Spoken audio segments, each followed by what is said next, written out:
Cada zona de nuestra provincia tiene sus productos típicos y si hablamos de chorizo, sin duda, seguro que muchos de ustedes ya enseguida se les viene a la cabeza Covaleda.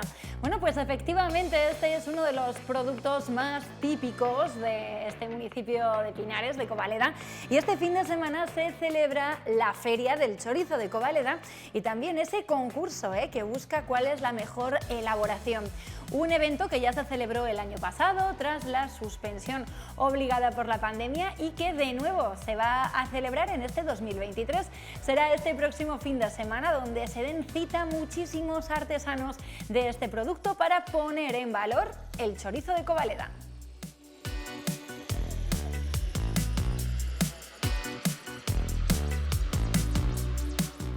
Buena pinta tiene, ¿eh? Bueno, ¿qué tal? ¿Cómo están? Muy buenas tardes y bienvenidos en esta tarde de miércoles a 8 Magazine Soria.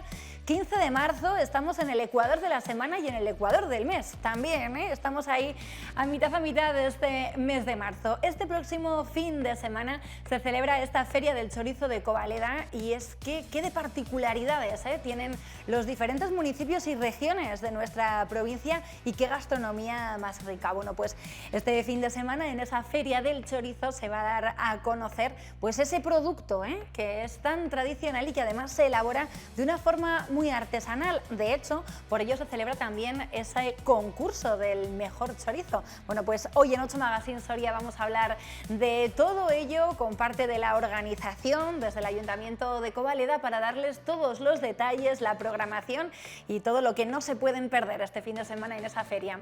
Pero como ya lo saben, como cada día en esta tarde de miércoles es muchísimo más lo que les llevamos hasta casa. Vamos a estar a su lado hasta las 6 en punto de la tarde. Vamos a hablar también de literatura, de libros. Vamos a hablar de las jornadas de la novela histórica, que se nos quedó ahí un poquito colgado ayer, y además también de la presentación de un libro que tuvo lugar ayer, en una charla muy interesante. El toque dulce lo pone la Costrada, con esas jornadas de la Costrada que se vivieron también el pasado fin de semana. En nuestra sección de Soria Natura hablamos de la temporada micológica para esta primavera y muchísimo más. Se lo contamos todo en nuestro sumario. Bienvenidos.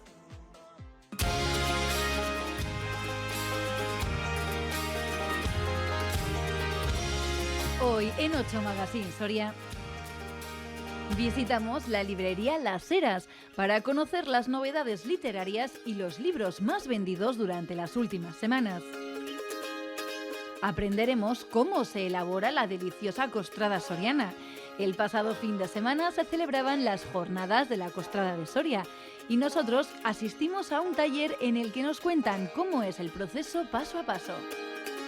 Visitaremos la exposición sobre la Segunda Guerra Mundial en el IES Machado y conoceremos el área y la especialidad de otorrinolaringología del Hospital La Torre, una de las más demandadas.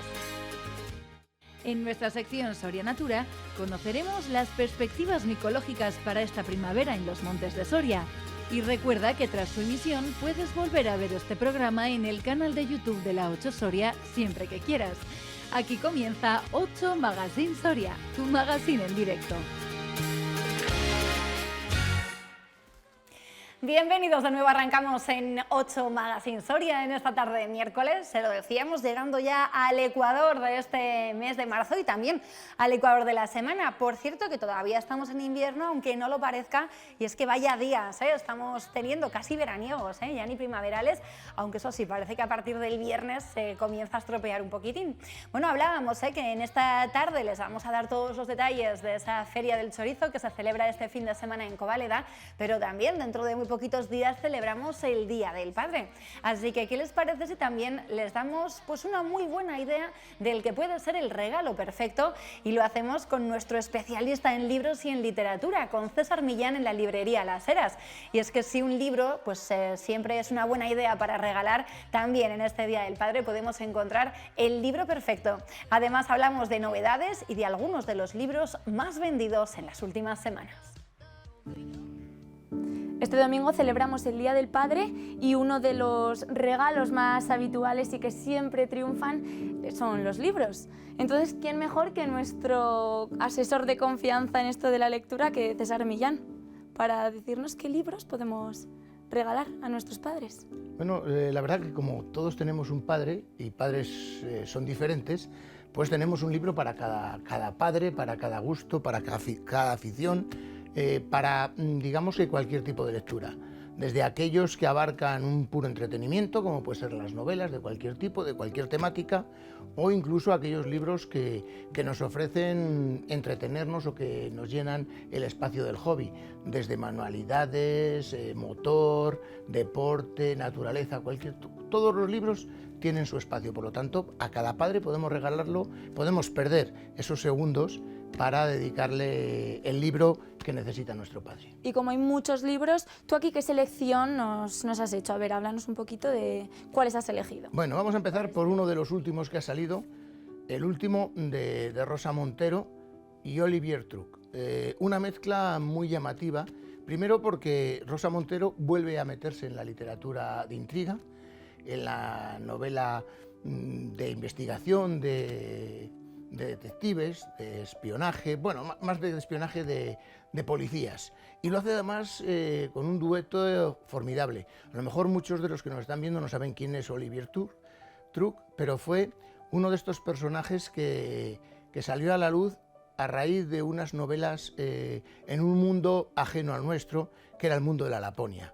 Él fue un agregado en la embajada francesa en Suecia, creo recordar, y entonces se dedicó a escribir y hacía una serie, el primer libro fue El último Lapón, que nos hablaba de la policía de los renos. Nos puede sonar un poco así llamativo, pero era esa policía que se ocupaba de que el mundo del reno, alrededor de los Amis, pues no tuviera problemas, no hubiese robos, no hubiese, bueno, pues todo lo que puede suceder en cualquier tipo de comunidad. Y en esta ocasión, pues claro, lo hace a la par, porque nos sitúa en una novela en que nos va a llevar desde Barcelona hasta Francia. Y por lo tanto va a ser a cuatro manos, va a dos voces y va a permitirnos una novela interesante, muy bien escrita, porque los dos son grandes escritores, y que, bueno, de Rosa Montero yo creo que sobra decir todo. He hablado un poquito de Olivier Truc porque es más desconocido, pero que nos va a satisfacer a todos aquellos que quieran una novela de intriga y a todas aquellas personas que busquen una novela muy bien escrita, muy entretenida, y de una autora consolidada como Rosa Montero. También vemos que tampoco es un libro muy extenso, entonces nada, no sencillo, es un libro ¿no? Claro, si alguien tiene un padre que se ha quedado con ganas de leer algo de Suecia, bueno, pues nos vamos con un libro un poquito más gordo, con Robo, que esta vez sí que nos va a meter, como bien se puede ver en la portada, al mundo de los renos. Y es que con la excusa de los Amis nos va a hablar de la Suecia actual, pero de esa Suecia que no sale en las guías turísticas, que no vemos en un viaje corto de una semana, 10 días, sino de los problemas que generan aquellos que están intentando acabar con ese modo de vida, que intentan hacer todo mucho más moderno, con la problemática que puede suponer y que en muchas ocasiones lo hemos visto en muchas películas y muchas novelas, que ocurría incluso con el lejano oeste cuando intentaban acabar con las reservas. En esta ocasión es una novela que está fantásticamente escrita, que te engancha del principio al fin y que te da a conocer un espacio de una Europa que es muy cercana, pero que a la vez muy ajena o muy lejana. Muy bien. Más cosas. Novelas, estas dos de las que hemos hablado ahora novelas, eran novelas. Novelas. Hay muchas más novelas. Tenemos una novela histórica de alguien muy cercano también a nosotros, porque no hay que olvidar que Zueco nació en Borja, en Zaragoza, muy cerquita de aquí, y que nos ha ofrecido siempre unas visiones noveladas de la historia medieval. En esta ocasión nos va a situar a finales del siglo XV, cuando acaba de morir Alfonso de Trastámara, y todos los entresijos que hay en la corte para sucederle. Novela histórica. Novela histórica, con personajes reales, con situaciones históricas, pero que luego se les da un giro, porque claro, no podemos saber lo que pensaban los personajes de la época, no podemos imaginar qué ocurría en Palacio, aunque alguien lo dijese en las crónicas, y todo eso, bueno, pues nos va mostrando cómo eran esos asuntos de la corte, cómo eran las intrigas palaciegas, cómo se manipulaba y cómo unos intentaban o no hacerlo a otros. Siempre en esa misma línea que tiene Zueco, de leerse con mucha facilidad, de meterte mucho en la historia y de darte cuenta que estás aprendiendo un poquito de la historia reciente, vamos, de la historia no reciente, sí, pero leyendo. Y no hay que olvidar una cosa, es novela. Por lo tanto, lo que piensan no puede ser, como he dicho antes, real. Lo cogemos con... Bueno, sí, con pinzas. Con pinzas, ¿no? Es. Lo que se diga. Estamos hablando con periodistas. Pues por supuesto, hay escritores que no son periodistas como tales, pero que todo lo que hacen lo hacen alrededor del mundo del periódico. Es cierto que Cercas es uno de los grandes escritores en lengua castellana, pero muchos de sus apartados lo dedica a columnas, artículos periodísticos. Así que aquí hay una recopilación desde el año 2000 hasta ahora, en la que toca los temas que creo que nos importan a todos los españoles, desde los problemas del independentismo. Él ha vivido en Barcelona durante mucho tiempo, los problemas de políticos, los problemas sociales, todo eso ocupan esos lugares en muchos apartados que, bueno, quizás estamos ante un libro que no se va a leer de un tirón, porque son artículos, pero que se puede coger un poco al azar y nos demuestra, sobre todo, que es un gran escritor, que sabe mostrar en muy pocas líneas una idea y que nos suele meter ese gusanillo de querer saber más, de mostrar nuestra opinión. No siempre estamos de acuerdo, pero yo creo que eso es lo bueno de los grandes columnistas, de los grandes escritores periodísticos, por decirlo de alguna forma. Sería como una crónica, ¿no?, Sí. de los últimos 22 años. Sí, eso es, una crónica porque va todos los problemas que hemos situado, desde la justicia, política, económicos, todos aparecen aquí en algún momento reflejado. Y por lo tanto eso, como digo, nos permite disfrutar, reconocer y también, como no, formar parte, porque todos tenemos nuestra idea propia, sí. y lo que nos va diciendo es muy adecuado. Claro, hay veces que esa propia historia, cuando es un poco más lejana en el tiempo, y sobre todo cuando no tiene nada que ver con nosotros, a veces somos unos totales desconocidos, como puede ser la guerra de Indochina, porque claro, Vuillard se ha caracterizado por reflejar en libros muy finitos, libros que apenas parece que se van a leer en una sentada, momentos puntuales de la historia. Nos habló de la Primera Guerra Mundial, nos habló de la Segunda Guerra Mundial, nos habló de la toma de la Bastilla en un libro, con ese 14 de julio, pero aquí nos habla de algo que por lo menos la gente que está alrededor mía, pues poco sabemos de la guerra de Indochina. Incluso yo creo que nos habíamos mentalizado que cuando los vietnamitas pusieron en peligro e incluso echaron y vencieron a los americanos, era el único país que intervenía. Y claro, Indochina pertenecía o estaba muy implicada Francia. Con Francia. Entonces aquí nos va a reflejar paso a paso, como en unas horas, lo que sucedió en esos días. A través de personajes reales. Que estaban ahí. Vamos a estar en una reunión política, vamos a oír al presidente, vamos a oír a los diputados. Al presidente francés. Sí, a los diputados, cómo van manejando todo, cómo se enfrentan a los problemas, porque él, sin un solo diálogo, es capaz de reflejarnos todo lo que acontece. Y no digo más cuando son capítulos muy cortos en los que nos va mostrando cada uno de esos pasos, cada uno de esos momentos muy bien hilvanados, de tal manera que alguien, como yo, que no sabía nada de la guerra de Indochina, de repente termina el libro teniendo una noción, por lo menos, de lo que pudo suceder, siempre desde el punto de vista francés. Es decir, posicionando a cada uno, señalando los errores y señalando en muchas ocasiones las vergüenzas que va mostrando. Porque el autor es francés. Francés, sí. Francés, ha manejado siempre todo desde el punto de vista francés, pero es muy crítico con cada una de las situaciones. Se posiciona al lado de la historia, no al lado de los personajes. Entonces, aquí sí que no relata la historia a los vencedores, sino en este caso los que salieron con el rabo entre las piernas. Y bueno, vamos a seguir, sobre todo, bueno, pues por lo menos con autores sorianos. Aquí, María Pilar Martínez Barca, que con este libro, El ramito de azahar, que además se presentó hace muy poquito en Soria, hace una semana, nos ofrece lo que era la vida en el duro siglo XX, sobre todo en la primera parte del siglo XX, en un pueblo indeterminado, no se marca, no se habla, pero nos muestra cómo era el día a día, cómo sobrevivían, cómo vivían, cómo disfrutaban, y sobre todo desde el punto de vista femenino, porque es cierto que refleja todo el ambiente, pero como quien lo van contando son las mujeres, es el punto de vista de las mujeres en todos los aspectos.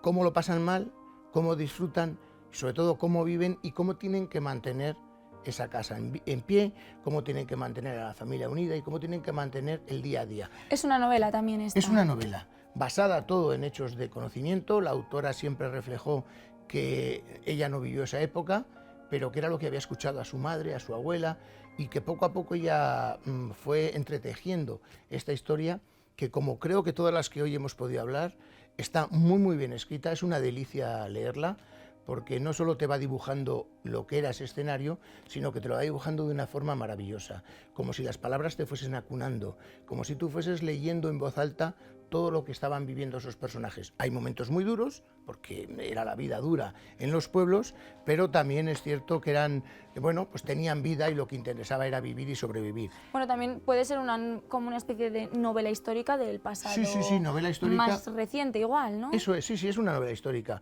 A veces el dividir el que es novela histórica y lo que no es un poco difícil, claro, porque todo tiene algo de historia. Pero es cierto que sí, es una novela histórica porque está muy bien reflejado ese momento y está reflejado ese espacio. Y para los padres más jóvenes, pues tenemos el último libro, porque seguro que muchos padres jóvenes todavía tendrán el libro de la que ha sido profesora de mucha gente, que es Marisa García, y que bueno, en esta ocasión nos ha regalado La bruja Jaleos.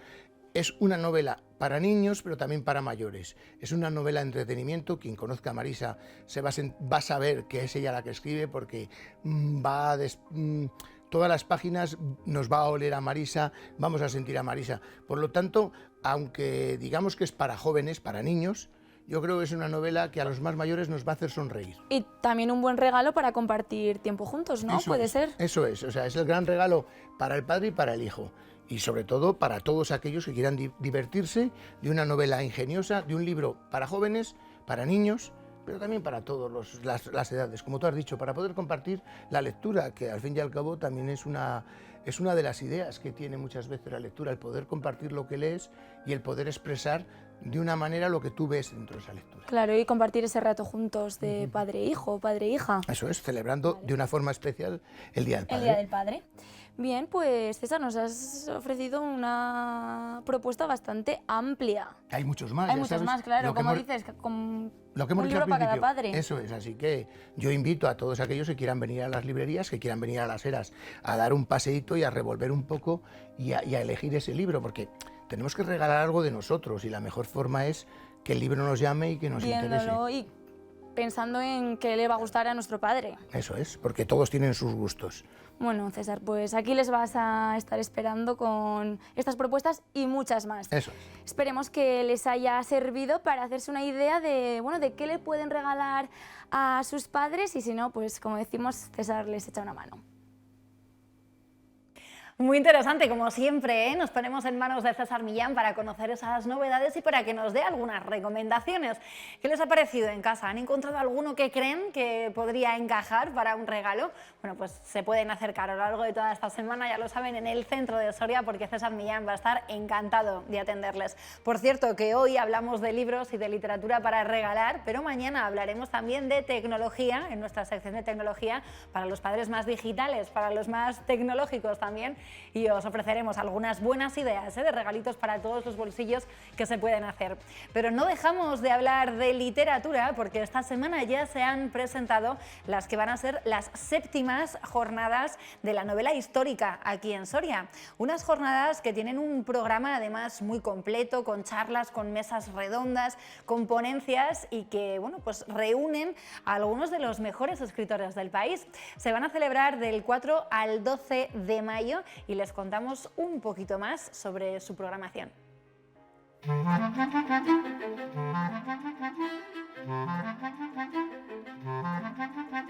Séptima edición de la novela histórica. Uno de los objetivos que planteamos, ¿no?, con la puesta en marcha de estas actividades, desde luego era la recuperación de nuestra historia, traerla a la actualidad, recuperar nuestro pasado, sentirnos orgullosos del mismo, generar identidad de Soria con su pasado y con su historia, ¿no?, vinculado a esa efeméride que supuso el 2150 aniversario de Numancia, pero con actividades que quisiéramos consolidar.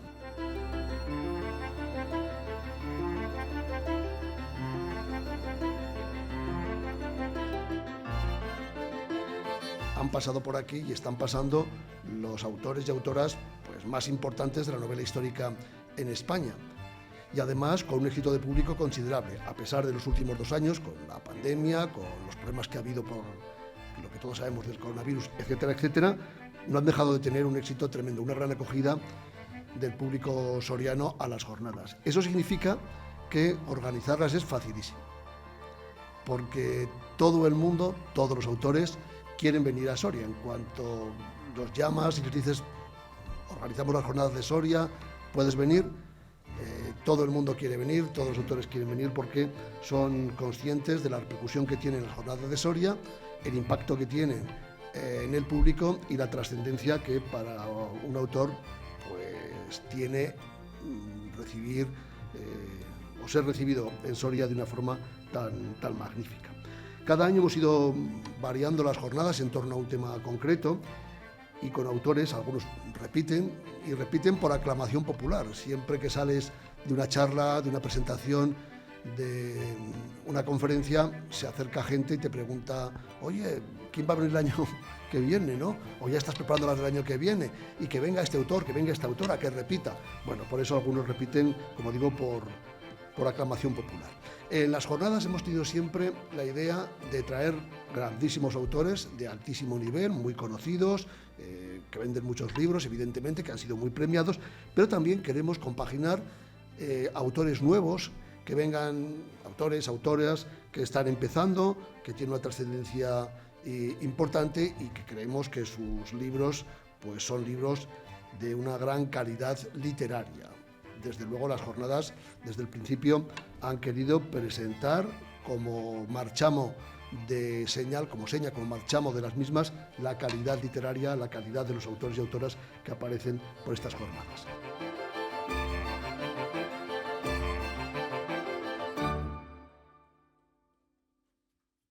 Del 4 al 12 de mayo, como siempre, ya habéis visto además, reuniendo en su programación a un montón de escritores que se van a dar aquí cita en torno a esas mesas redondas y esa programación cultural que ya vamos adelantando para esta primavera que tenemos a la vuelta de la esquina y nunca mejor dicho porque a este invierno le queda nada más que una semanita, Aunque el tiempo que estamos viviendo estos días nos engañe, pero todavía estamos en invierno, veremos cómo viene esta primavera.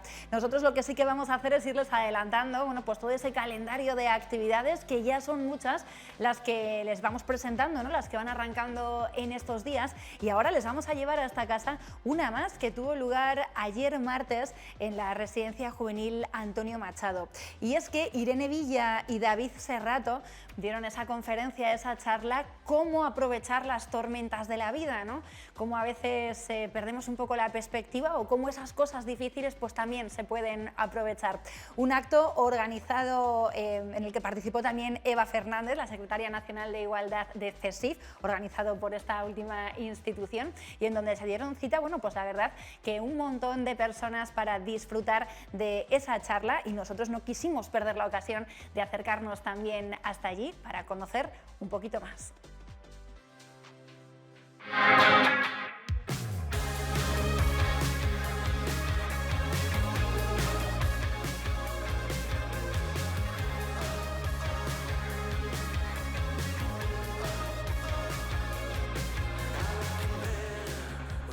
Para seguir trabajando por la igualdad de género y acabar con esta brecha digital de la que tanto hemos hablado este 8 de marzo, pero de la que no nos queremos olvidar, tenemos con nosotros hoy a Eva Fernández Urbón. Muy buenas tardes. Hola, muy buenas tardes. Eva, ¿qué es exactamente lo que queremos conseguir exactamente?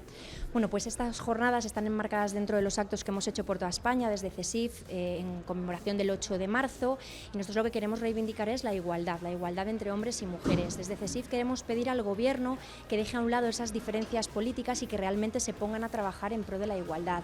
Dentro del ámbito laboral, tanto dentro como fuera, las mujeres tienen muchísimas dificultades. Hablamos de temas relacionados con la conciliación o la falta de conciliación, relacionados con la falta de corresponsabilidad. Las mujeres ocupamos los puestos temporales, las reducciones de jornada, los puestos más bajos en la administración pública, y lo que queremos es que el Gobierno de una vez por todas dé un paso adelante y proponga medidas reales para acabar con esta brecha salarial que, como hemos visto hace unos días en el informe que hemos lanzado en CESIF, se ha estancado en un 20%. En el último año solo hemos mejorado esa brecha en un 0,41%, eso significa que a este ritmo tardaríamos medio siglo en conseguir la igualdad real. ¿En qué sectores vemos más esa desigualdad? Bueno, pues la desigualdad se ve en casi todos los sectores, pero sí que es cierto que hay sectores más feminizados, como pueden ser servicios sociales, educación, sanidad, todo lo relacionado con los cuidados. Son sectores muy feminizados donde se ve que hay más mujeres, pero los puestos superiores están ocupados por hombres y por lo tanto ahí la brecha salarial es mucho más acuciante. Para poner, Eva, ¿verdad?, este broche de oro a esta charla que tenemos esta tarde, contamos con David Serrato y con Irene Villa. Muy buenas tardes. Muy buenas tardes, un placer. Irene, bienvenida de nuevo a Soria. Encantadísima de estar en Soria y muy feliz. Bueno, contadme, ¿cómo vamos a poner el broche a esta charla? ¿Qué es lo que vamos a hablar a todos estos jóvenes que hemos visto que tenemos aquí reunidos? Pues bueno, vamos a celebrar un poquito que Jesús nos haya brindado este espacio, un poco buscando sobre todo inspirar que todos tenemos ciertas dificultades en nuestra vida y que no es tan importante a veces lo que nos pasa, sino cómo reaccionamos frente a ello. ¿Cómo Irene Villa reacciona a un día de estos malos que todos tenemos, ¿no?, en los que nos comen las preocupaciones? ¿Cómo lo hace Irene? Con lo que nunca falla, la sonrisa. Y luego también pues, otras herramientas que también David inspira, de control emocional, que es importantísimo, esa paz interior que a veces, bueno, pues un día que nos pone todo de los nervios, la ansiedad, el estrés, pues todas esas herramientas importantes vamos a ofrecer y a compartir, que se utilizan tanto en el alto rendimiento para que un deportista saque lo mejor de sí mismo, como en la vida, como para que también haya esa igualdad, como para que nos pongamos las mujeres en nuestro lugar y tengamos autoconfianza y ese poder que todos tenemos, hombres y mujeres, lo saquemos y pongamos al servicio de los demás nuestros mayores tesoros, talentos y nuestra mejor versión. Y es un poco empoderar a la sociedad y en este caso a la mujer. Irene, siempre te hemos puesto como un ejemplo de superación, no sé si eso para ti supone también un alto reto, ¿no?, el que muchas mujeres te vean así. La verdad que nunca ha supuesto lo que me dicen, ¿no?, que responsabilidad ser un símbolo, un icono. La única responsabilidad es compartir lo que a mí me ha ido bien. Y yo creo que la sonrisa, el optimismo, la esperanza, la resiliencia, la generosidad, la solidaridad son cosas con las que nunca fallas y no te vas a confundir si las empleas en tu vida, y esos valores férreos son los que te ayudan a ser feliz y a hacer a los demás felices. David, tenemos hoy un público de deportistas además, ¿no? Tú como deportista, ¿qué es lo que le vas a inculcar a estos jóvenes? Pues me gustaría inspirarles con algunas experiencias que hemos tenido, como ha dicho Irene, cómo gestionar a veces ese estrés. Tenemos también mucha gente del sindicato y yo creo que el sindicato es un buen sitio para practicar el estrés, si alguien quiere animarse. Entonces, tener herramientas porque la gente que lucha por cosas, ya sea por el deporte, por derechos, pues suele ser un camino que, verdad, no es siempre el más plano, el más amigable. Entonces, tener este tipo de herramientas yo creo que puede ser muy, muy favorable, y luego poco a poco no llevar solo esto al mundo profesional y laboral, sino llevarlo a nuestra vida cotidiana, que es un poco, al fin y al cabo, el objetivo prioritario. Eva, David, Irene, muchísimas gracias por atendernos, por venir aquí a Soria y por ayudarnos a todos, porque nosotros también nos vamos a quedar porque no nos queremos perder esta charla. Muchísimas gracias a los tres. Gracias a vosotros. Muchas gracias, muchas gracias.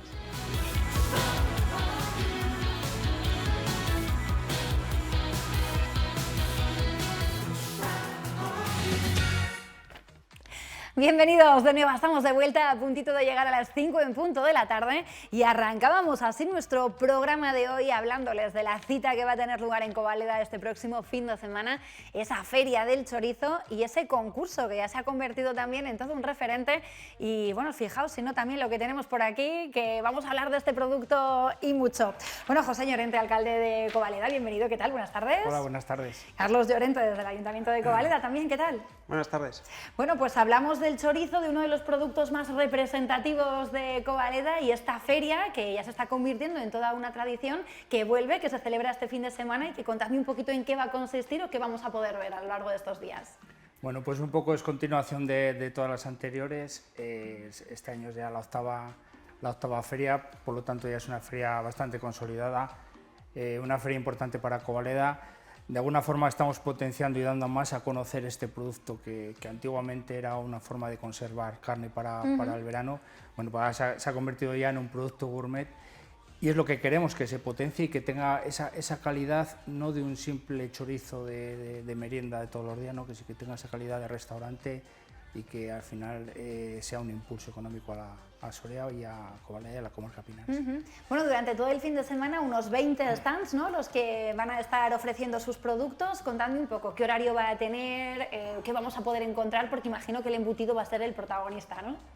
Sí, el embutido es el protagonista. Pues empezará la feria con la matanza del cochino y los bailes tradicionales con la banda de Covaleda y las jotas, las danzantes de Covaleda, que nos harán una representación. y cuando terminemos eso, que se realizará en la plaza, nos bajamos al polideportivo, que es el recinto ferial que hemos habilitado ya desde el año pasado porque creímos que era el lugar idóneo para seguir creciendo, y allí nos encontraremos pues actividades durante el sábado y domingo de 11 de la mañana, de 10:30 de la mañana a 2 y de 4:30 a 8 el sábado y de 11 de la mañana a 2 el domingo, diversas actividades para pequeños, para mayores, sobre todo la principal es el concurso del mejor chorizo del mundo, que se dividirá en 2 días. Bueno, y ese concurso además creo que este año está teniendo una gran acogida porque son cerca de 100 los participantes, ¿no? Las muestras que estáis recibiendo durante todos estos días. Contadme un poco, ¿qué categorías hay? ¿Quiénes van a formar parte de esos jurados? ¿Qué se va a tener en cuenta a la hora de decidir el ganador?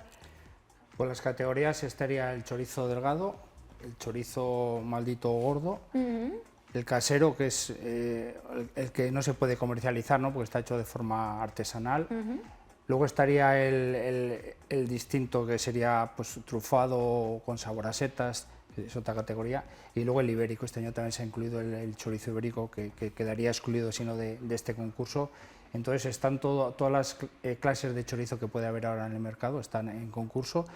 Y bueno, pues va a haber el sábado unas semifinales, porque creo que puede haber sobre unas 100 muestras de chorizo a valorar. Está bien, sí. Son muchísimas. Entonces el sábado habrá una preselección, una semifinal de alguna forma, y luego el domingo ya sí, por la mañana a partir de las 11:30 más o menos, o las 12, será ya la final de todos los chorizos que hayan llegado a ese momento. Y bueno, pues ahí veremos los ganadores.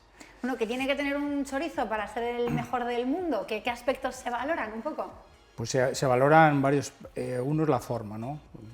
Que tenga una forma bonita, el intestino en el que está curado, que tenga una forma homogénea, bastante bonita.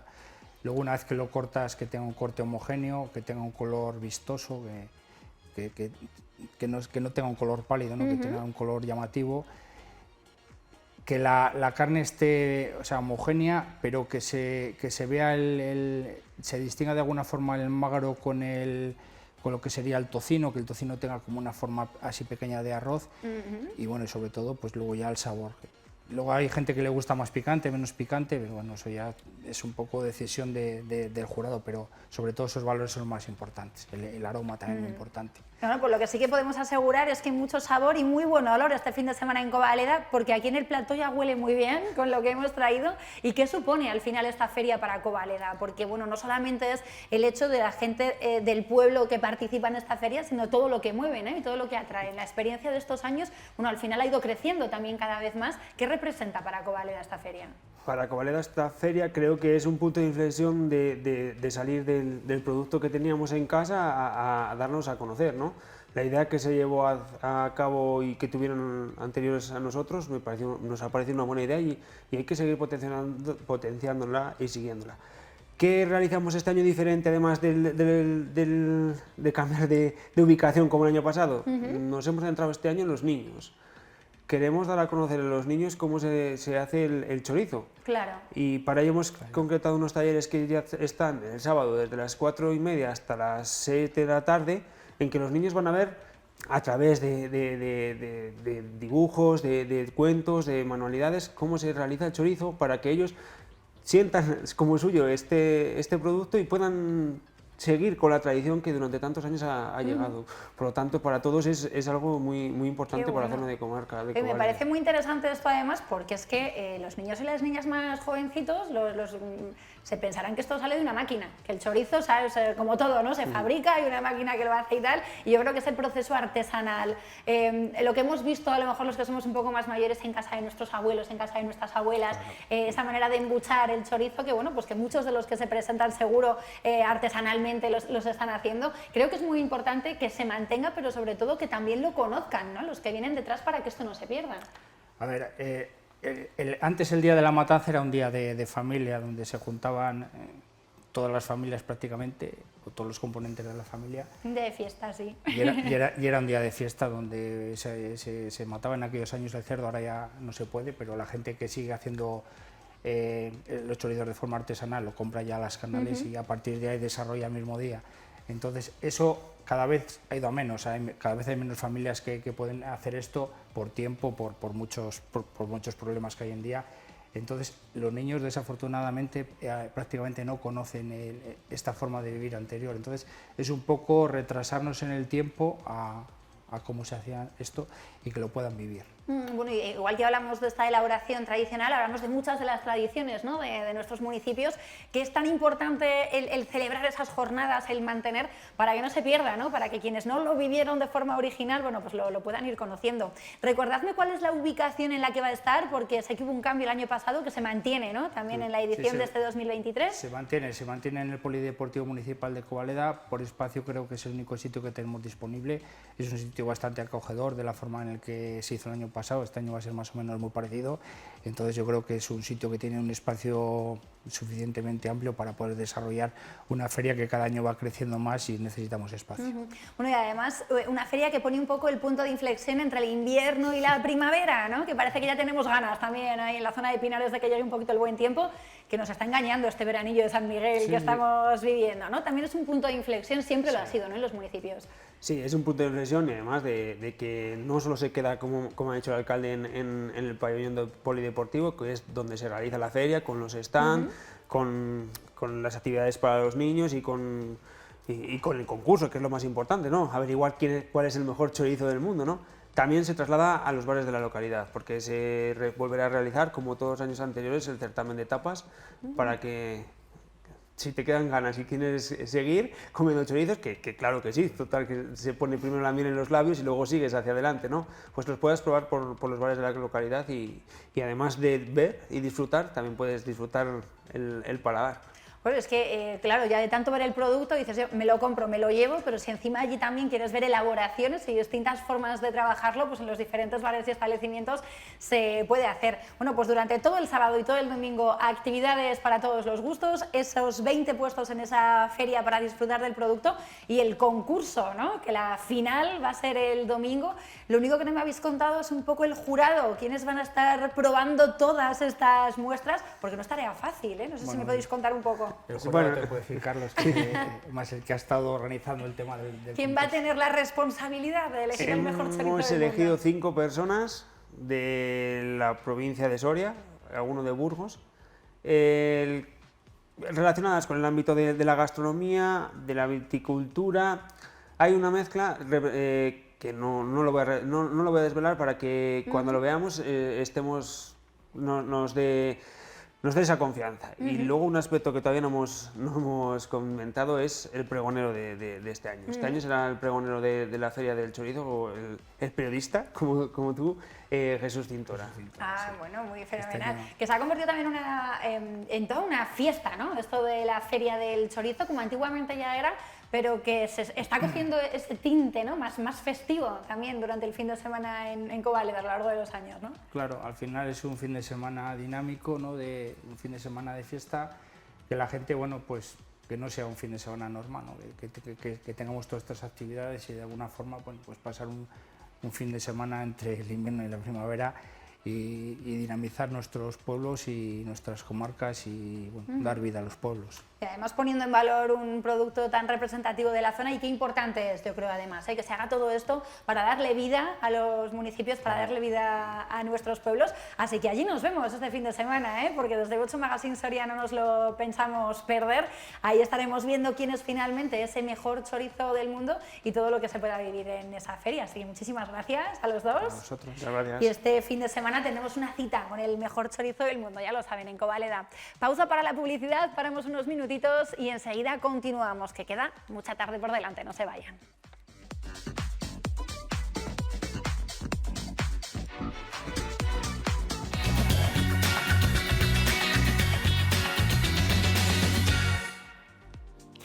¿Qué tal? Bienvenidos de nuevo, estamos de vuelta y fíjate, hablábamos de la buena pinta que tenían esos chorizos que teníamos aquí en plató, pues no se pueden imaginar el olor que ha quedado aquí, que me están entrando a mí unas ganas de merendar, decían mis compañeros, que es pronto. Bueno, pues a mí con todas las ganas me quedo.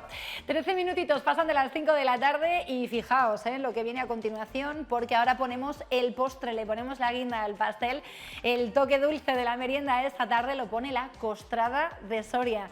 El pasado fin de semana, diferentes establecimientos de la capital y también de la provincia, distintos obradores, nos ofrecían esas jornadas de la costrada con las elaboraciones tradicionales, pero también con nuevas creaciones y con sabores innovadores. Nosotros nos quisimos dar un paseo por algunos de estos obradores para charlar no solamente con algunos de los pasteleros, sino también con muchos de los sorianos y las sorianas que se acercaron hasta allí para degustar este producto en ese fin de semana en el que la costrada era la protagonista. Este fin de semana se celebra en Soria los Días de la Costrada, una fiesta ya consolidada después de 3 ediciones. Se trata de un postre elaborado con hojas de hojaldre, nata y crema pastelera, aunque en los últimos años se han introducido nuevos sabores como la trufa o el cabello de ángel. Las primeras referencias a este postre soriano datan de 1928. La más tradicional es nata o nata y crema, pero bueno, hoy en día hacemos distintos rellenos, natas con fresas, praliné, cabello de ángel, mantequilla de Soria con crema pastelera, nata crema, trufa, chocolate, o sea, variedad es infinita lo que nos podamos imaginar. El proceso de elaboración parte de una buena base, de un buen hojaldre.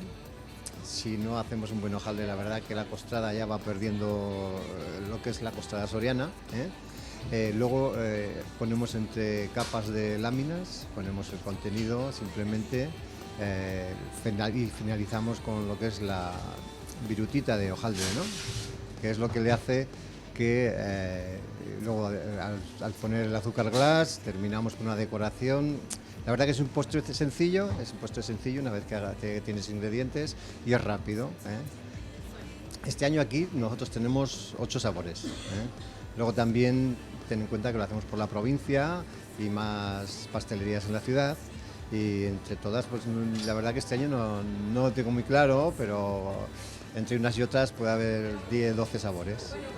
Aprovecho estos días, pero también la comemos durante todo el año. De Madrid, que hemos venido aquí a pasar el finde y nos hemos enterado de la costrada y nada, aquí a apoyar las tradiciones. En Madrid hay una tarta parecida y me habían hablado y demás y por eso la queríamos probar. La tradicional, nata y crema. Sí, es la que más me gusta y en la familia es la que más comemos. Sí. Alguna vez hemos probado alguna de trufa y tal, que también están muy ricas, pero bueno, los que somos golosos nos gustan todas. A este año hemos sacado la costrada de nata y por encima con fresas y qué más, y hay una con la capita de chocolate, es costrada de nata con capita de chocolate.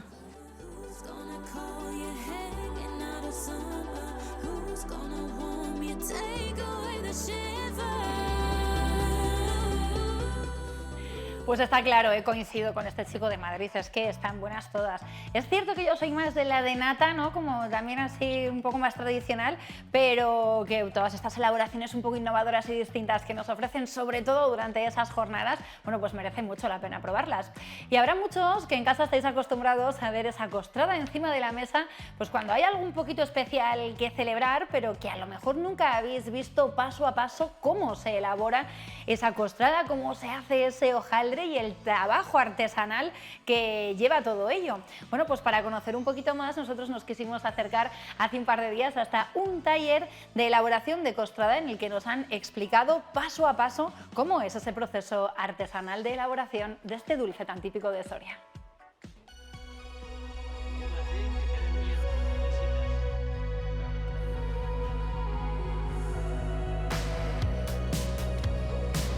Hoy en el Centro La Merced, David y Carlos, 2 maestros pasteleros sorianos, van a enseñar a los alumnos de este centro cómo se elabora una buena costrada de Soria, ¿verdad? Buenos días. Hola, buenos días. Buenos días, Buenos días, buenos días. Bueno, para empezar, ¿qué es la costrada? Hemos hablado de ella este fin de semana, pero vamos a explicar este postre típico soriano para quien todavía no lo conozca. Ya no lo conocerán muy poquitos, la verdad. Bueno, pues nuestro postre típico, ¿no? Que tantos y tantos años llevamos con él. Entonces ya sabemos que está hecha de láminas de 1000 hojas con distintos ingredientes, que de su mayoría es nata y es crema, y luego finalizamos con hojaldre en virutilla, que es lo que le da el estado final con el azúcar glass que incorporamos. David, ¿qué es lo primero que tenemos que hacer y lo más importante de todo este postre?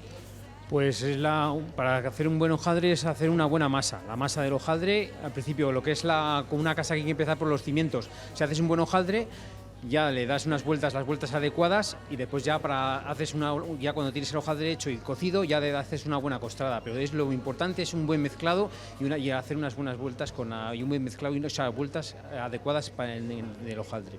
Este paso del que estamos hablando es el que tenemos aquí detrás y que ya han empezado a hacer los alumnos. Cuéntanos.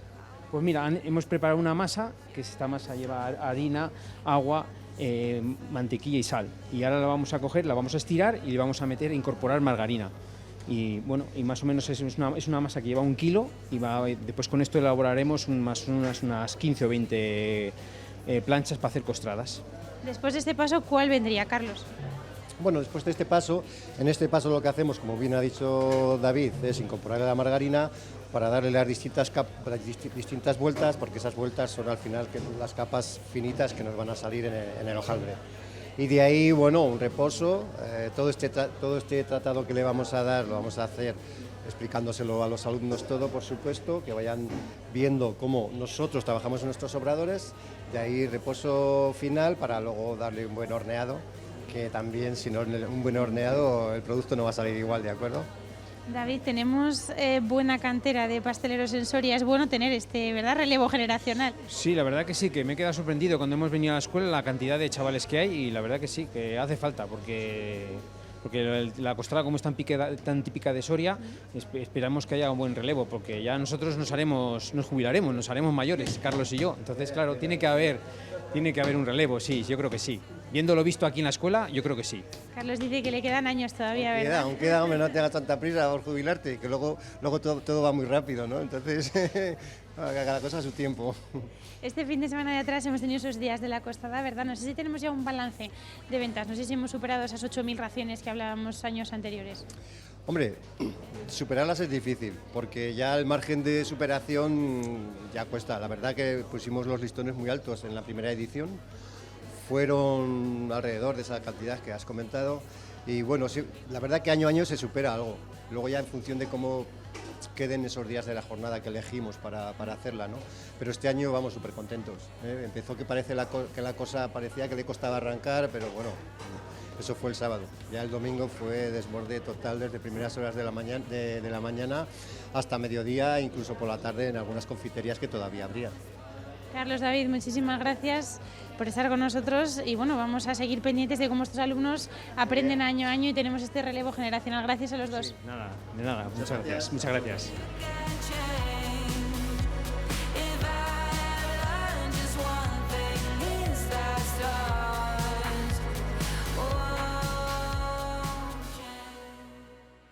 Qué buena pinta, ¿eh? No me digan que no, pero qué trabajo lleva, sobre todo la elaboración de ese hojaldre, de forma artesanal, que lleva además un montón de tiempo y que luego nosotros podemos disfrutar con esas costradas, tardamos mucho menos en comernos, seguro.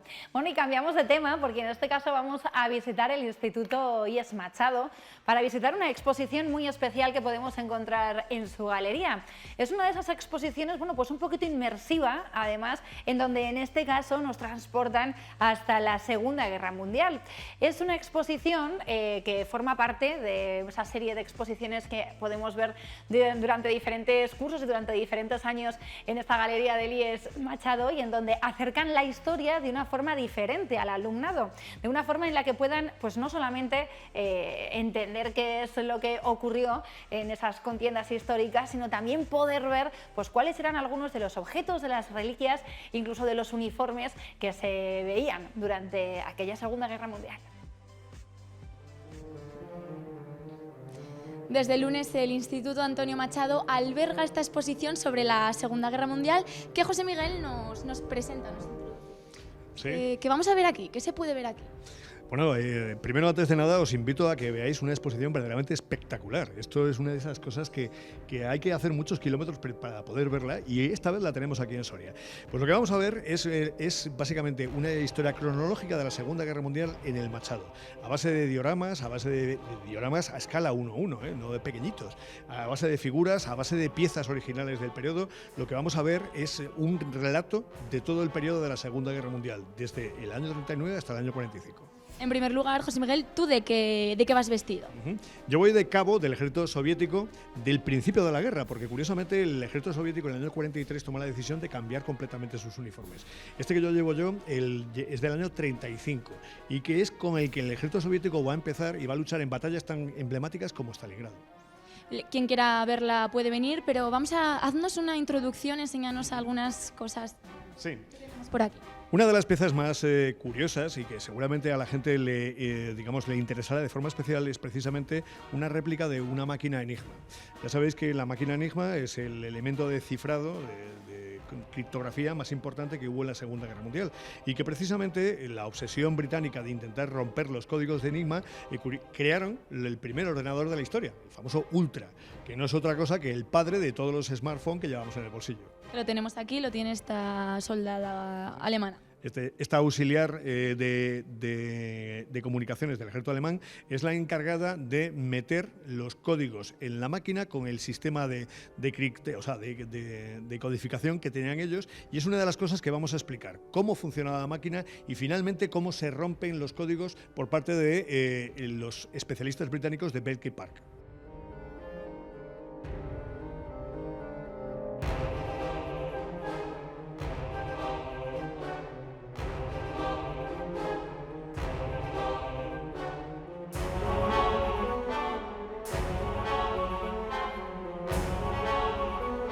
Y por aquí, ¿qué tenemos? ¿Quién es este? ¿Quién es este? Pues este diorama lo que hace es ilustrar al movimiento de resistencia francés, los famosos maquis. Nos ha parecido muy interesante, no solo por el tipo de elementos que tiene, la famosa radio de maleta o radio del SOE, sino también precisamente para contar una historia vinculada a España, que no es otra que la del comienzo de los movimientos de resistencia en Francia. En realidad no eran tan franceses como sí españoles. Curiosamente van a ser esos republicanos españoles que habían huido a Francia al término de la Guerra Civil Española los que van a ser los primeros en crear ese movimiento, básicamente porque la sociedad francesa de hasta el año 1943 era más colaboracionista, hay que reconocerlo, que pro-francesa, ¿no?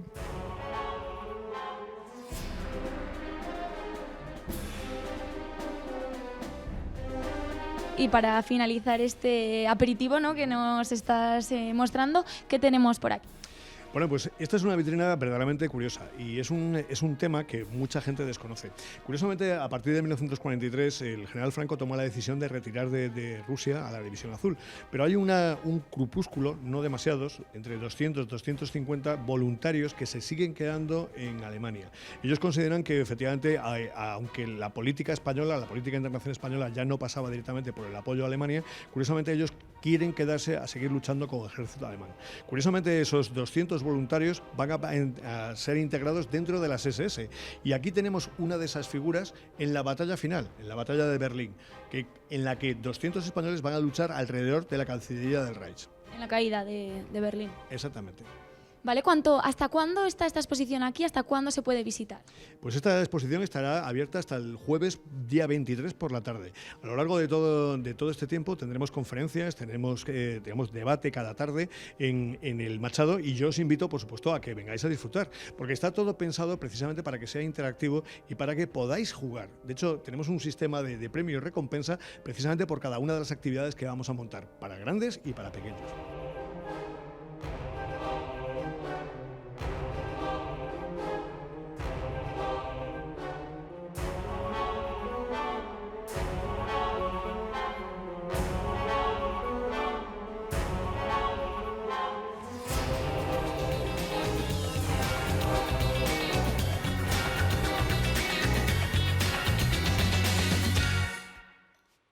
¿Qué tal? ¿Cómo va esa tarde de miércoles? Bueno, pues arrancamos con la recta final de nuestro programa de hoy. Entramos en el último tramo cuando queda, bueno, pues un poquito menos de 25 minutos para que lleguemos a las 6 en punto de la tarde y aquí continuamos en directo en 8 Magazine Soria. Se lo decíamos antes de la pausa para la publicidad, ahora llega el momento de seguir descubriendo y conociendo las diferentes áreas, especialidades y profesionales que en el Hospital La Torre ponen a nuestra disposición. Ya sabéis que prácticamente cada semana nos gusta acercarnos hasta allí para continuar conociendo todo lo que desde este hospital, bueno, pues ponen a nuestra mano. En este caso lo vamos a hacer conociendo el área de la especialidad de otorrinolaringología, una además de las más demandadas.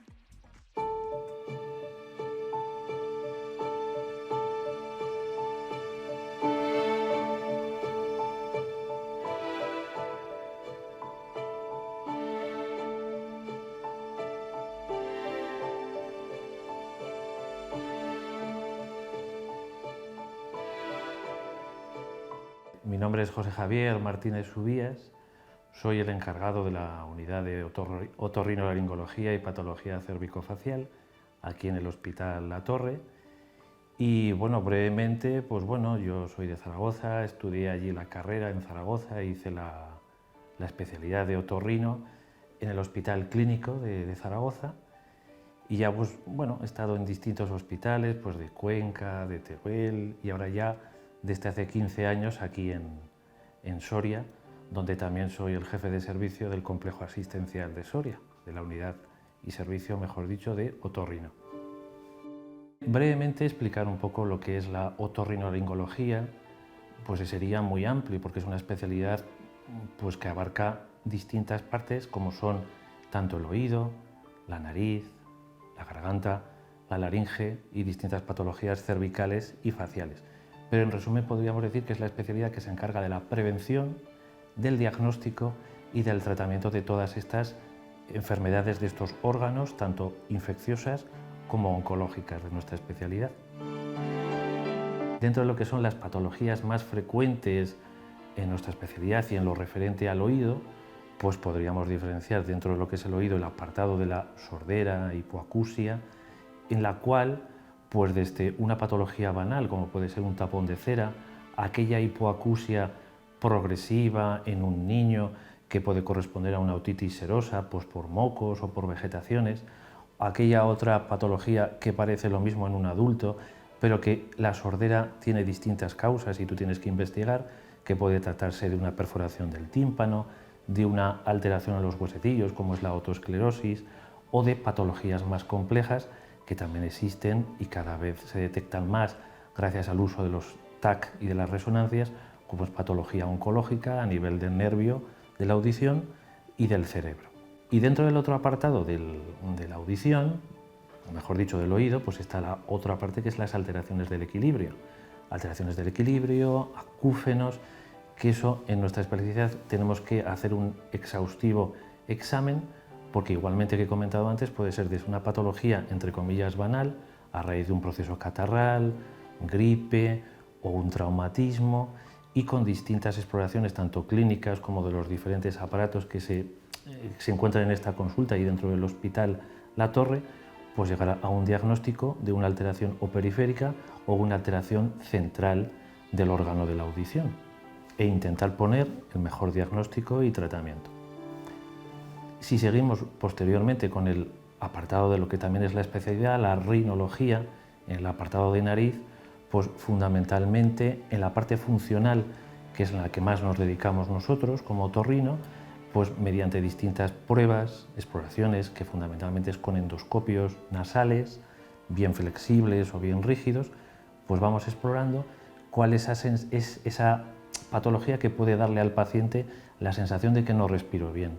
Y puede ser desde una desviación del tabique nasal, o bien constitucional, o por un traumatismo, o malformaciones, o patología que es muy frecuente también aquí en Soria, pues a través de la alergia, el desarrollo de pólipos nasales, o incluso en niños pequeños, pues la persistencia o exageración del tamaño que tienen que tener unas vegetaciones.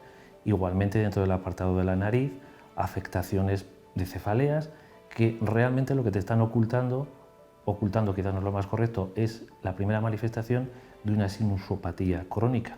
Sinusitis maxilares, sinusitis frontales, muchas de ellas también relacionadas con patología dental. Si pasamos al siguiente apartado, a nivel orofaríngeo, las patologías en otorrino pues pueden ser múltiples, desde otalgias, dolores faciales que realmente corresponden a una disfunción de la articulación temporomandibular, faringitis crónicas, faringitis agudas, problemas de amigdalitis de repetición, problemas de hongos en la boca, alteraciones del sabor. La patología es múltiple y, por supuesto, nuevamente pues, con diagnósticos mediante endoscopia, frotis faríngeos y distintas pruebas llegar a un diagnóstico correcto. En el siguiente apartado, pues a nivel laríngeo, la laringe, ¿qué voy a contar yo? Pues tanto de profesionales de la voz, cantantes, profesores por su trabajo diario, niños con sobreesfuerzo fonatorio por malos hábitos. La disfonía es algo que en 10 o 15 días, si no cede con un tratamiento habitual, debería ser evaluado y de nuevo evaluado por la zona en donde están mediante una endoscopia flexible o rígida para ofrecer el mejor tratamiento. Y dentro de este apartado, como nuestra especialidad también es de tipo preventivo, como casi todas nuestras especialidades médicas, que voy a comentar de que el cada vez más frecuente cáncer. El cáncer en nuestra sociedad por tabaco, por alcohol, por distintos tipos de sustancias tóxicas en algún tipo de fábrica y por el papilomavirus está en progresión. Y entonces un paciente con factores de riesgo que se resumen en tabaco y en alcohol fundamentalmente y que aparezca disfonía debería revisarse a nivel de otorrino para un diagnóstico precoz cuyo tratamiento será más efectivo. Y lo que es nuestra especialidad, pues realmente vamos muy a la mano y en relación siempre y comentando los casos con otras especialidades afines a nosotros, como son fundamentalmente pediatría, neurología, por el tema de los vértigos, y oncología, por lo que anteriormente he comentado, por la creciente incidencia de cáncer de boca, labios, lengua y laringe. Para todas estas patologías que hemos comentado, tanto de oído, nariz, patología de laringea, adenopatías o tumoraciones cervicales, pues dentro de lo que es el Hospital La Torre se disponen de diferentes instrumentos de diagnóstico, como es audiometría, impedanciometría, endoscopias flexibles, rígidas, microscopio pues para exploración del oído y diagnóstico de diferentes técnicas, EHIT, Video Head Impulse Test, pues para el mejor diagnóstico de una patología periférica de vértigo. Y a nivel de lo que es también nuestro hospital, pues indudablemente porque en la especialidad nuestra hay muchas veces que para un diagnóstico correcto hay que solicitar ecografías, resonancias magnéticas y TAC, de los cuales nuestro hospital pues dispone de ellas. Dentro de lo que es el apartado de la cirugía, pues muchas veces en la especialidad nuestra pues es médico y quirúrgica. Cuando ya humanamente y científicamente la parte médica no ha podido solventar un problema, pues tienes que usar la parte quirúrgica. Dentro de nuestra especialidad, pues la suerte que hay es que hay muchas cirugías que pueden ser ambulantes o de corta estancia, 24 o 48 horas, y muchas de ellas se pueden realizar en este centro asistencial a nivel fundamentalmente de nariz y de boca, y progresivamente se irán incorporando nuevas intervenciones a la cartera de servicios. Dentro de cuándo debería acudir usted como paciente a la especialidad de otorrino, pues vuelvo a comentar un poco que es una especialidad muy amplia. Si hacemos un pequeño resumen, pues por ejemplo a nivel del oído, fundamentalmente pues cuando uno manifiesta o bien bruscamente o de forma progresiva una sordera o episodios o único grave o repetido de inestabilidad, giro de objetos, habría que acudir al otorrino. Igualmente, pues cuando uno tiene infección, no una, sino infecciones de repetición, para valorar si en ese oído hay que tomar algún otro camino. A nivel nasal, fundamentalmente, pues cuando su calidad de vida no es la adecuada, es decir, no respiro bien, puede haber muchas cefaleas que tengan un origen en un mal descanso o que oculten apneas, o una secreción nasal que haya detrás unos pólipos o infecciones de repetición de sinusitis con dolor que tengas que acudir al especialista. ¿Qué decir de epistaxis, es decir, sangrados nasales que se repiten? Patología neurológica, pues alteraciones de la visión relacionadas con el olfato sería otra de las causas entre las muchas que tenemos en nuestra especialidad. A nivel de boca, pues cualquier lesión que uno pueda apreciar y que en 15 días no ha cedido pues con un colutorio, con un tratamiento habitual, debería ser valorado y en algún caso biopsiado. Faringitis crónicas, amigdalitis de repetición, que pueden alterar a corto o largo plazo, según la gravedad, la situación cardíaca o renal de un paciente. La laringe, que la hemos nombrado antes, una disfonía, afonía, ronquera, coloquialmente, que no cede en 10 días, que puede ocultar desde lo más banal, un nódulo o un pólipo, hasta algo más grave, según los factores de riesgo que antes hemos comentado, y que nombrar de que nuestra especialidad también es otorrinolaringología y patología cérvico-facial, adenopatías, ganglios, tumoraciones que pueda palparse uno, que luego a lo mejor no tienen mayor trascendencia y es un ganglio reactivo a una infección, pero que estamos en lo mismo, que pueden ocultar una enfermedad de otro tipo de gravedad y que tienen que ser valorados. Dentro de lo que es también la especialidad de otorrinolaringología, quizás es un poquito diferente a ginecología, por poner un ejemplo de una revisión de mamografía cada 2 años. Nuestra especialidad es un poco más en función de lo que antes ha sido diagnosticado. Es decir, periódicamente revisarse lo haría en un paciente que empieza progresivamente a perder audición, que es lo que se conoce como presbiacusia, que nos empezará a pasar a todos a partir de los 50 años, más o menos, pues sí que se aconseja cada año una revisión en función de los hallazgos previos de la audiometría. Quiere decir que sí que se tiene que revisar aquel paciente con factores de riesgo, que vuelvo a repetir, fumador y bebedor en mayor o menor cuantía, que tú has diagnosticado una laringitis o una laringitis crónica y que tiene que ser vigilada.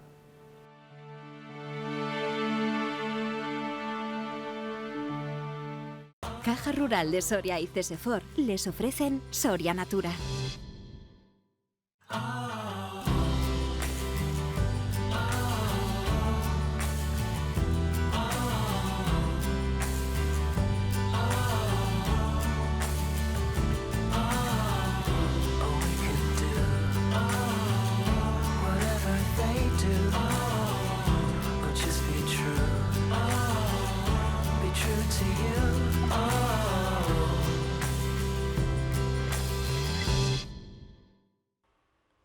Arrancamos Soria Natura, nuestra sección dedicada al sector primario, al campo, a la naturaleza, a lo más cercano aquí en nuestra provincia y en este caso, en esta tarde de miércoles, día 15 de marzo, hablando de micología, de la temporada micológica de primavera, de esa primavera que aunque atmosféricamente pues ya estamos viviendo con estas temperaturas, aún quedan algunos días para que llegue. Y es que el clima y las temperaturas pues influyen muchísimo, por supuesto, en la producción y en la calidad de los hongos y de las setas que también a lo largo de esta primavera vamos a poder ver en los montes de Soria. Unas temperaturas, como decimos, que durante las últimas semanas y sobre todo en los últimos días están siendo pues mucho más altas de lo normal para la época del año en la que nos encontramos, porque todavía es invierno. A partir del viernes vuelven las lluvias y nosotros, eso sí, hemos querido saber cómo todo esto va a afectar a la producción micológica esta primavera. En zonas de pinares como esta se espera que pronto el suelo se llene de marzuelos, esas primeras setas difíciles de encontrar que nos anuncian que llega la primavera y que se acaban los meses de invierno. Desde la Asociación Montes de Soria esperan una buena temporada después de la sequía del año pasado, y es que la provincia se consolida cada vez más como un destino referente a nivel micológico. Los expertos micológicos miran a la primavera con optimismo. El monte tiene bastante humedad, hay zonas donde han recibido mucho aporte de nieve, de tormentas, con lluvias, y bueno, pues eso es muy positivo después de la sequía horrorosa que llevábamos arrastrando del año pasado, que fue una temporada de otoño muy mala, incluso pues con muchos peligros de incendios durante todo el verano pasado. Pero bueno, yo creo que empezamos marzo ya de 2023 con otros ojos, viendo el monte con otro color y sobre todo pues esperando a que salgan esos marzuelos, que algunos ya están saliendo de forma tímida todavía, pero máximo 15 días esto se va a poner precioso, lo que pasa que hay que buscarlos y no son nada fáciles de encontrar. ¿Qué características tienen estos marzuelos? ¿Cómo podemos reconocerlos? Bueno, pues la verdad que, a ver, lo primero hay que saber es que son difíciles de encontrar, eso sobre todo, que nadie piense que es como cuando vas en otoño al monte y de repente empiezas a ver las amanitas o los níscalos llamándote con esos colores tan llamativos y vistosos, sino que todo lo contrario, son setas de colores grises, negruzcos y que les encanta salir enterrados entre la hojarasca, la pinocha, incluso debajo de la nieve. Con lo cual, pues eso realmente complica mucho la búsqueda, pero es verdad que cuando salen, las zonas donde salen, a veces salen agrupados, incluso bastantes de ellos, bastantes ejemplares en una misma zona, con lo cual si encontramos algún ejemplar, lo bueno es mirar alrededor. Con la temporada recién estrenada, 1.230 seteros ya tienen su permiso de recolección, una cifra que previsiblemente aumentará en las próximas semanas con la llegada de los marzuelos y otras especies propias de esta época. Perrechicos, senderillas, seta de cardo, colmenillas, necesitan pues eso, el sol que empezamos a ver ya estos días, las temperaturas también un poco más altas, que siga manteniéndose esa humedad en el campo, que es lo importante porque es lo que hace que el motor micológico se mueva. Entonces, pues eso, las temperaturas que, por ejemplo, tuvimos ayer y que se esperan para el jueves son muy buenas porque suben la temperatura y hacen que esa vida, como vemos en los árboles, que las yemas de los árboles ya de los nuevos brotes empiezan, pues en el suelo con el motor micológico empieza a moverse también. Desde Montes de Soria preparan su tour micológico que arrancará la última semana de marzo en la capital. Y apunten esta cita para el Puente de Mayo en San Pedro Manrique. Un montón de actividades, exposiciones, charlas, actividades de cocina, salidas al campo para conocer las setas en vivo. Entonces, bueno, pues vamos a intentar generar el mayor evento micológico de la primavera que haya, pues esperemos que en todo el norte de España, ojalá sea así. Y lo hacemos en colaboración con los 5 pueblos que están asociados a nosotros en Tierras Altas y lo haremos también en colaboración de la mano de la Mancomunidad de Tierras Altas. Y va a ser en San Pedro Manrique, así que os esperamos a todos que vengáis allí a ver todo lo que vamos a lanzar allí. Ya para terminar, Toño, si te parece, recordamos esas normas básicas, ¿no? Para cuando vayamos a recolectar setas, lo primero, tener ese permiso y después qué equipamiento debemos llevar y cómo tenemos que cortar los ejemplares. Bueno, pues lo primero, como nos veis, con ropa adecuada para ir. Ahora mismo hace fresco, pues hay que ir abrigados. Cuando haga en mayo, cuando vayamos a por perrechicos y haga buen tiempo, pues no hace falta ir tan abrigados, pero sí con buen calzado, con una cesta para poder llevar las setas con seguridad, que las setas lleguen a nuestra casa en buen estado, que no se hayan machacado por llevarlas en bolsas de plástico o se fermenten, mejor en una cesta siempre, porque además es obligatorio, y cortarlas con navaja, o si vamos a por senderillas, pues nunca llevaremos una navaja, las cortaremos con una tijerilla, porque son setas muy delicadas y que el pie es muy elástico y hay que cortarlas en vez de arrancarlas o cortarlas con navaja, siempre con una tijera como mejor opción. Y después, pues sobre todo, lo más importante que es la precaución. Setas que no conozcamos o que no estemos seguros, no cogerlas, o si se cogen, siempre recurrir a personal especializado que las identifique, sobre todo por asegurarnos de lo que comemos. Los expertos insisten, salir siempre con una cesta y cortar las setas con cuidado, con una navaja o con una tijera, y sobre todo, setas que no conozcamos o que no estemos seguros, no cogerlas, o si se cogen, siempre recurrir a personal especializado que las identifique. Precaución para evitar una posible visita al hospital. Caja Rural de Soria y CESEFOR les ofrecen Soria Natura.